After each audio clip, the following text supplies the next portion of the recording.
Hello again. This is Chapter 15, Section 3 of U.S. History. Let's get started. Let me present my screen.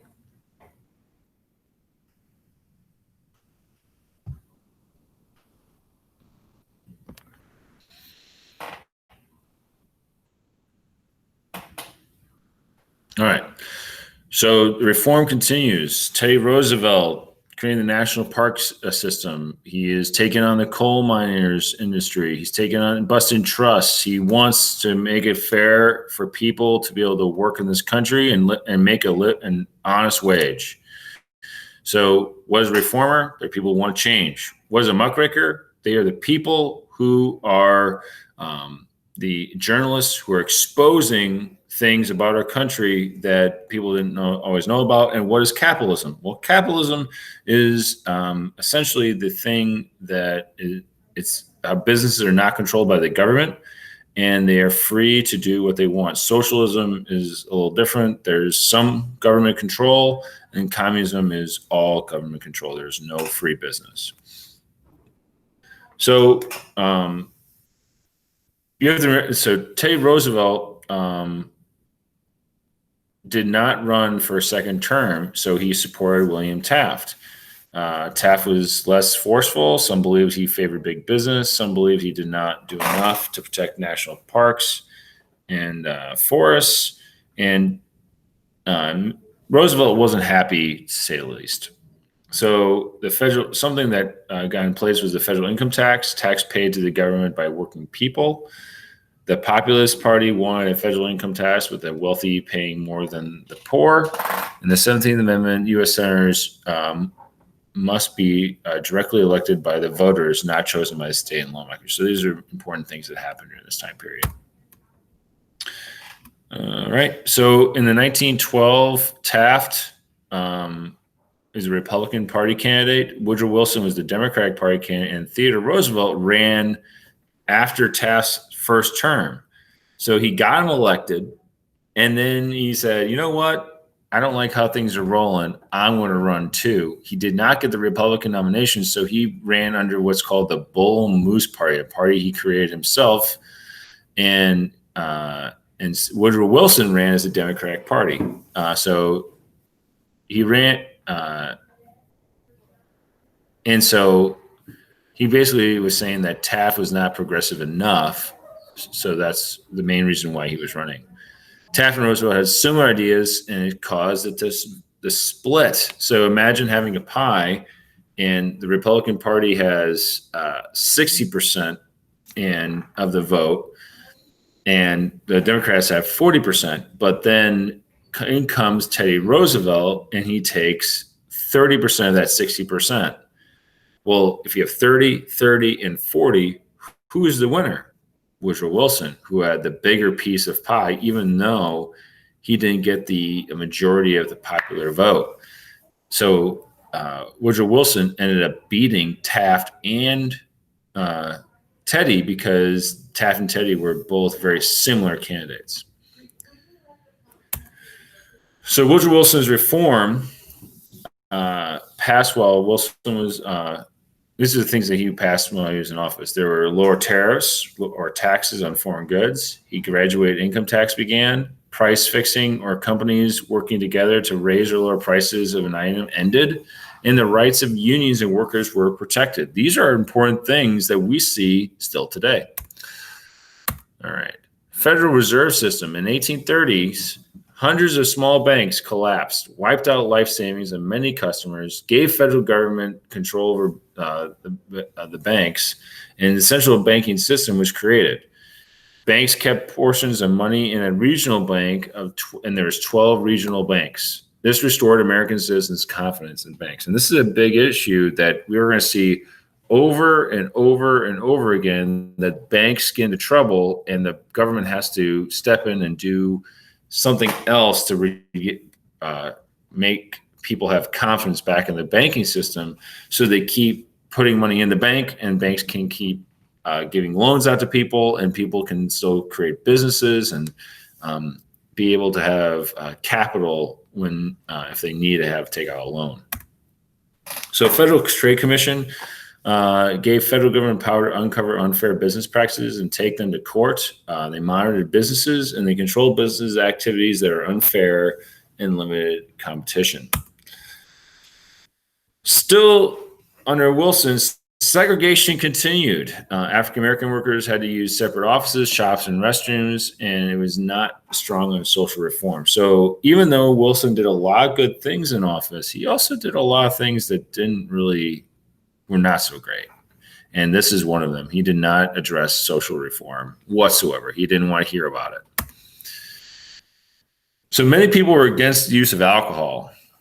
This is also during this time period where they believed that it was dangerous, deadly drug. And the women Christian temperance movement taught people about the dangers of alcohol. So Carrie Nation, who is up here on this top part right here in the hatchet, she was a force to be reckoned with. She had an abusive husband who was an alcoholic.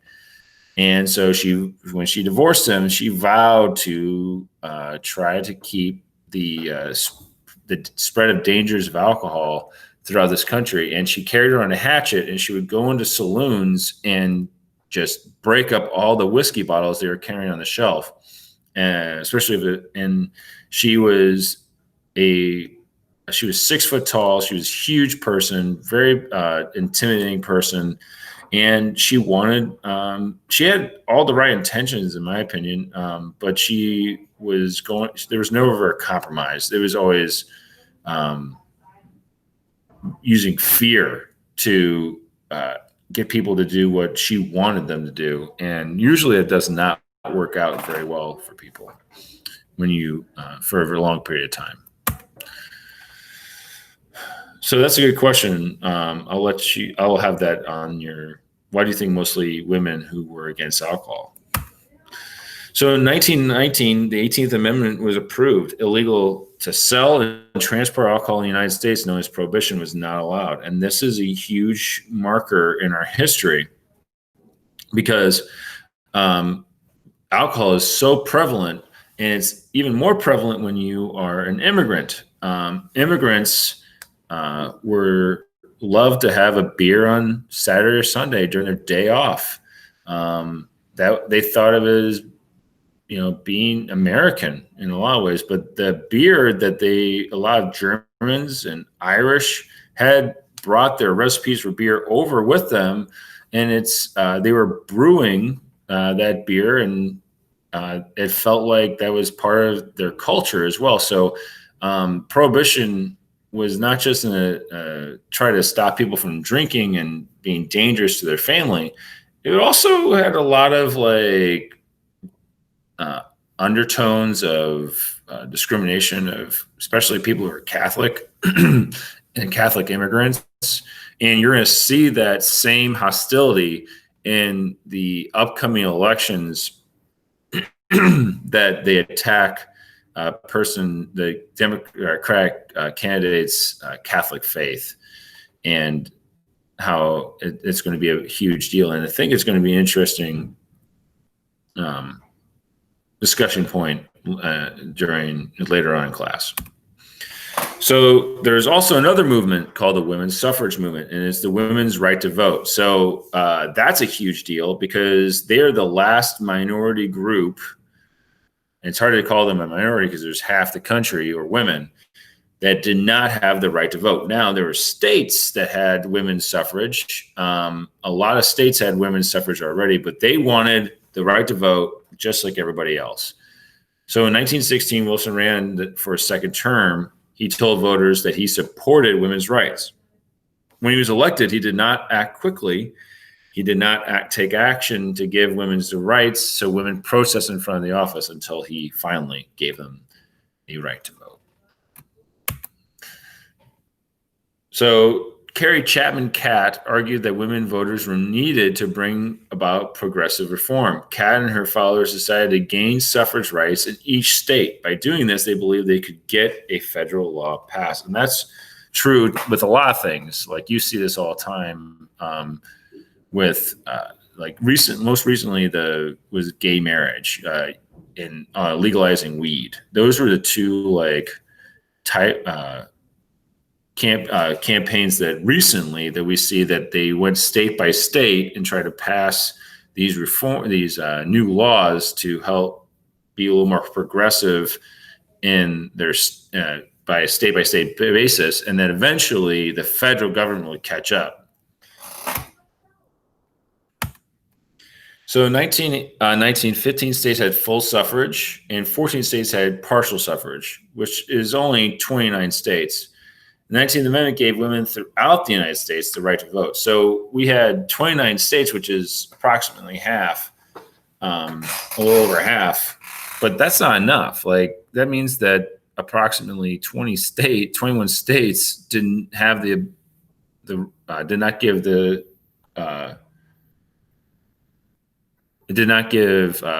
this women the right to vote. So here's some pictures of them, women wanting to vote.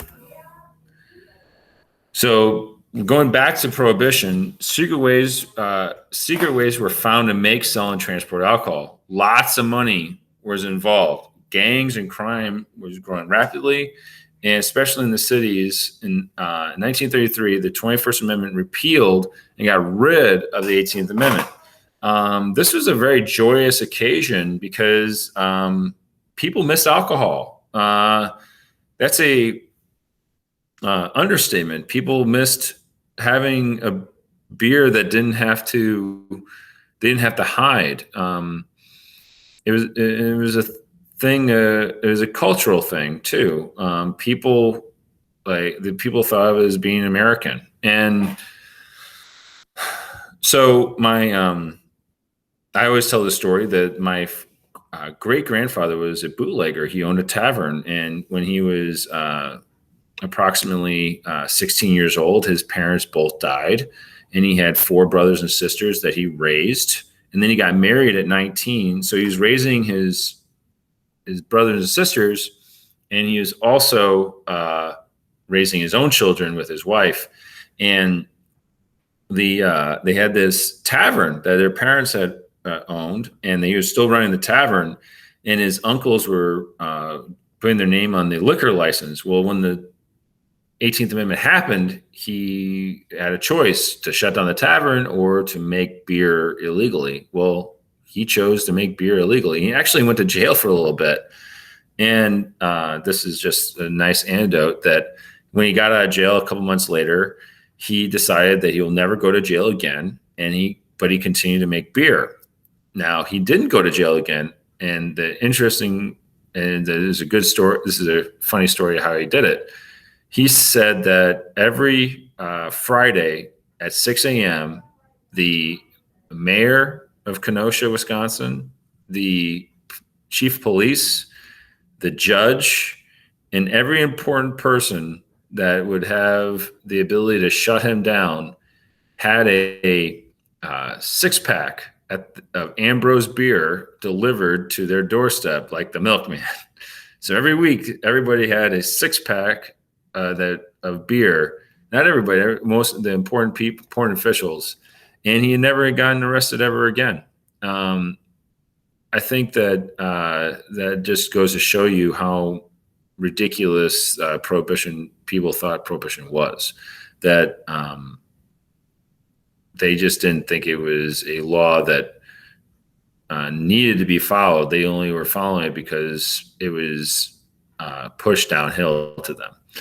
And so when beer came back, here's another little story. Budweiser had been canning water the entire time. And the reason why Budweiser came back so strong is because they were still a functional brewery. They had never actually shut down. They continued to work. And they came up with a campaign slogan that said that try drinking a Budweiser each day of the week, one Budweiser for 7 days, and you'll never go back to any other beer is what they're claiming. And the reason why they did this campaign is because most people didn't drink beer during Prohibition. They drank a lot of spirits and sweet drinks. So beer, obviously being a little bitter, it was even though it was the same beer that was being produced before Prohibition, people were not as fond of it at first. They had to re-cleanse their palate, if you will. And so it was interesting that people had to get used to beer again after going so long without it. So I always find that interesting. All right. So that is that about Prohibition, and we'll talk more about Prohibition in the 1920s, the Roaring '20s. But the 18th Amendment was important, and the 21st Amendment was very important when talking about when you're talking about reform. And so, do remember. Let me make sure I went through everything. Yeah. So these will be 3 different videos. So you should have a section 1, 2, and 3, and you'll have to watch them through Edpuzzle. So please do that, and we'll have a test coming up after this section of our chapter 15.